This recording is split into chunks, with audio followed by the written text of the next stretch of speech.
kind of the cat fight, the claws out. I asked you something. Well, here's your answer. I've worked with all the Kardashians. They love Dynasty. Kris Jenner lived for Dynasty. So you can see that when you look at them dressing today to what was happening on Dynasty, it's pretty parallel.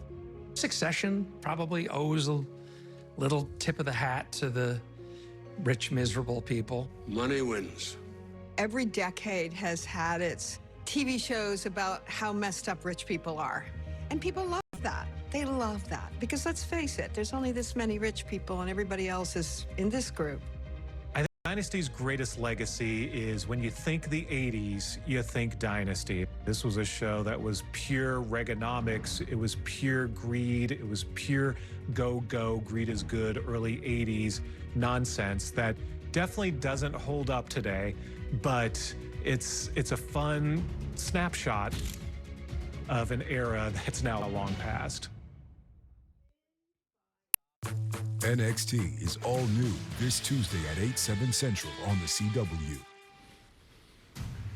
Now at 10, record rain drenches Southern California, toppling trees, flooding streets, and snarling traffic. And more rain is on the way when the next storms will arrive. Plus, a house explodes with the flip of a switch. The unbelievable blast caught on camera. Now the investigation into what caused the devastating explosion. And a family in Fontana terrified after their house is targeted. First, someone tosses a Molotov cocktail at the home. Then a man on a bike fires a flare. The malicious mystery now on the news at 10.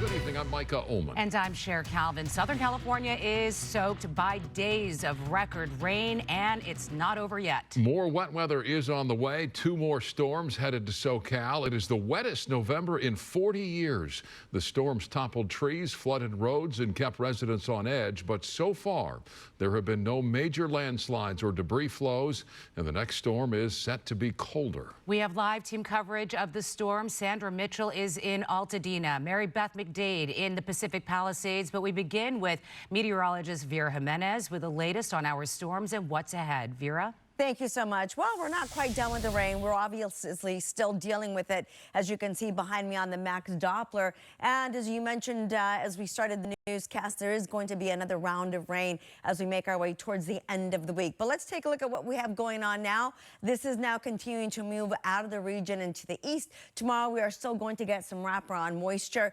So we're still going to continue to see that threat of not just rain, but also some thunderstorms as well. But right now, we're starting to see some of that rain actually turn into snow over the mountains. And as you can see, we're still seeing areas where we have some heavier rain. In fact, where you see the yellow, that is going to be a pocket that has some heavy cell activity there. As we take a look heading towards a little further to the south, towards Fontana and San Bernardino, Grand Terrace, you are seeing some oranges and yellows embedded in there. I also was taking a look at the rainfall totals for the last 12 hours. And if you're near the Pacific Palisades burn scar, they had almost 1.5 inches of rain in the last 12 hours.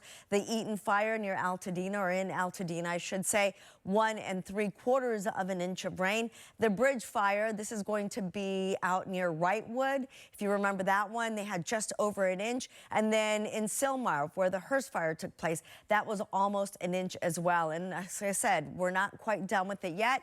We are going to get a break in the middle of the week, but then we'll get another round of rain Thursday and Friday. So we'll time it out for you coming up shortly. For now, I'll send it back to you guys. Vera, thank you. All this rainfall brings increasing concerns about flooding and mudslides, debris flows in burn scar areas, especially in Altadena and Pacific Palisades. But so far, there have not been any significant landslides, but the storm has brought down several trees and made driving conditions dangerous. KTLA's Mary Beth McDade is live in Pacific Palisades with more. MB? Yeah, Mike and Sherry, you know, a few hours ago when we first got up here, boy, oh boy, was it just pouring down. And a flash flood warning was issued at that time. Now that warning has since expired. And, well, at this point, the rain has stopped. Heavy rain prompts a flash flood warning for parts of LA County, including Pacific Palisades, the San Fernando Valley, and Santa Clarita. I hate it.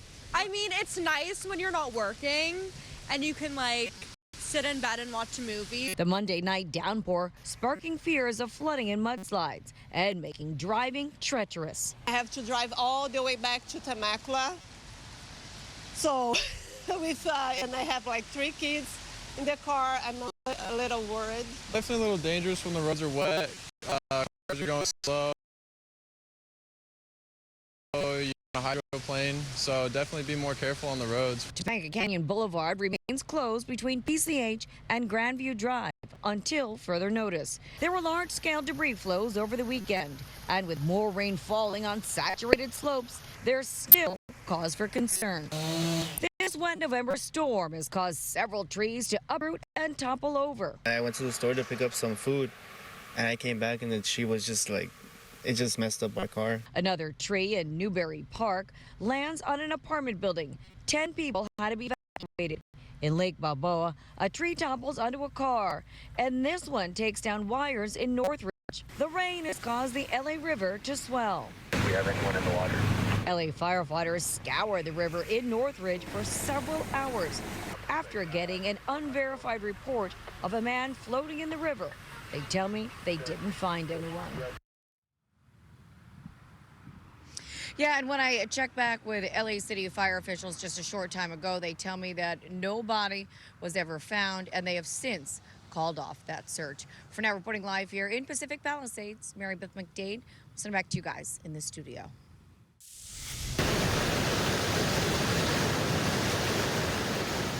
Heavy rainfall flooded a section of the Vista Valencia golf course in Santa Clarita. Video shows flood water rushing right through the golf course, eventually spilling into an overflow drainage basin designed to prevent nearby homes from flooding. Residents in the Eaton-Burn area are hoping the barriers and sandbags hold as saturated slopes raise the risk of flooding and debris flows. And tonight, residents are trying to stay optimistic that any storm damage will be minimal. Sandra Mitchell is in Altadena for us tonight with more on how residents are holding up. Sandra.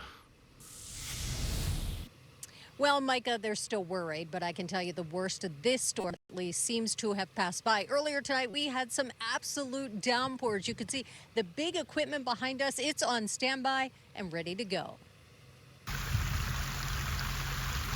Altadena on alert tonight as rainwater rushes off the burned hillsides, bringing with it mud and debris. It's been unexpected and very heavy. This part I was not prepared for. Most people had already prepared for the weekend's wet weather, so the maintenance yard with 3 sandbags was abandoned tonight. But this second storm brought drenching downpours and a reminder for Kim Murphy of the first big rain after the January fires. We had extensive damage in our garage. We had lost a car that was parked in front of our house. It was completely enveloped with mud. That was a total loss. So we've seen some damage. Tonight, no real reports of damage, and the hillsides seem to be holding. LA County Public Works pre-positioned heavy equipment and put up K-rails, and the firefighters at Station 12 in Altadena are doing regular patrols throughout the at-risk neighborhoods. Not as much, but it's not as much as mud, but we're still always watching just to make sure we're careful. Governor Newsom also pre-deployed almost 300 emergency personnel throughout Southern California. Bulldozers, other big equipment, and swift water rescue teams ready to respond. And earlier tonight, I did talk to some homeowners who finally, after the fires, had just moved back home a few weeks ago. They said, of course, they're glad to be back, but they are very concerned about what the rest of the fall and winter weather will bring. We're live tonight in Altadena, where the rain has finally stopped. I'm Sandra Mitchell. Micah and Cher, back to you. Thank you, Sandra. Don't forget, you can monitor the latest weather conditions in your neighborhood on KTLA.com. Just scan the QR code on your screen. You can check the forecast hour by hour and track the storm with our interactive radar. A new lawsuit has been filed against SoCal Edison and Genesis Incorporated, a company contracted with LA County to issue emergency alert. This is on behalf of a woman killed in the Eaton fire. The sister of 54-year-old fire victim Stacy Darden says she never received a critical emergency evacuation alert on the morning of January 8th that could have saved her life. The Darden family says Stacy's death was caused by a series of corporate failures, claiming the neighborhood where she lived never knew the fire was dangerously close until it was too late. LA County has hired an independent consulting group to review how evacuation alerts were handled. An entire family recovering in the hospital, including several children, after an explosion rips through a Chino Hills home. Tonight, we're learning more about the victims and what may have caused the disaster. A total of 9 people were hurt in the blast that destroyed the victim's home and shook houses a mile away. Tonight, officials are trying to determine the cause of the explosion, possibly a gas leak. KTLA's Carlos Salcedo is live in Chino Hills with the very latest for us tonight. Carlos. Micah, share access is still limited to this neighborhood here in Chino Hills. Taking a look behind me, you could still see utility crews. They've been working nonstop. Now, they did stop the gas leak. Now they're trying to figure out exactly what caused the explosion.